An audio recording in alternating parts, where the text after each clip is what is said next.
8/8/2024 Devendra Singh versus state of Punjab ಅನ್ನುವ ಪ್ರಕರಣದಲ್ಲಿ 7 ಜನ ಸರ್ವೋಚ್ಚ ನ್ಯಾಯಾಲಯದ ನ್ಯಾಯಮೂರ್ತಿಗಳ ತೀರ್ಪು ಈ ಒಳ ಮೀಸಲಾತಿ ಬಗ್ಗೆ ಅಂತಿಮ. ಅದರ ಪರಿಣಾಮವಾಗಿ ಇವತ್ತು ದೇಶದ ಎಲ್ಲ ಕಡೆ ಒಳ ಮೀಸಲಾತಿ ಪ್ರಕ್ರಿಯೆ ಪ್ರಾರಂಭ ಆಗಿದೆ. ಸರ್ವೋಚ್ಚ ನ್ಯಾಯಾಲಯದ ತೀರ್ಪಿನ ಅನುಗುಣವಾಗಿ ಅವರು ವೈಜ್ಞಾನಿಕ ವರ್ಗೀಕರಣ ಮಾಡಬೇಕು ಅಂತ. ವೈಜ್ಞಾನಿಕ ವರ್ಗೀಕರಣ ಏನು ಅಂತ ಅವರೇ ಹೇಳ್ತಾರೆ. Educational backwardness,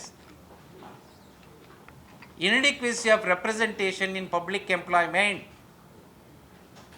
and social backwardness. ಈ ಸೋಷಿಯಲ್ ಬ್ಯಾಕ್ವರ್ಡ್ನೆಸ್ ಅಂದರೆ ಏನು?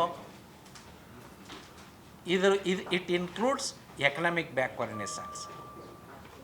ಆದರೆ ಎಕನಾಮಿಕ್ ಬ್ಯಾಕ್ವರ್ಡ್ನೆಸ್ ಒಂದೇ ಆಧಾರ ಇಟ್ಕೊಂಡು ನಾವು ಕ್ಲಾಸಿಫಿಕೇಷನ್ ಮಾಡಲ್ಲ.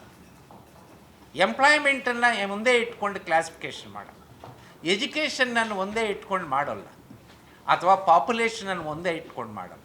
ಇವೆಲ್ಲ ಸಮಗ್ರವಾಗಿ ನಾವು ಕ್ರೋಢೀಕರಿಸಿ ಅದರ ಆಧಾರದ ಮೇಲೆ ವರ್ಗೀಕರಣ. We are going strictly by the dictum of supreme court.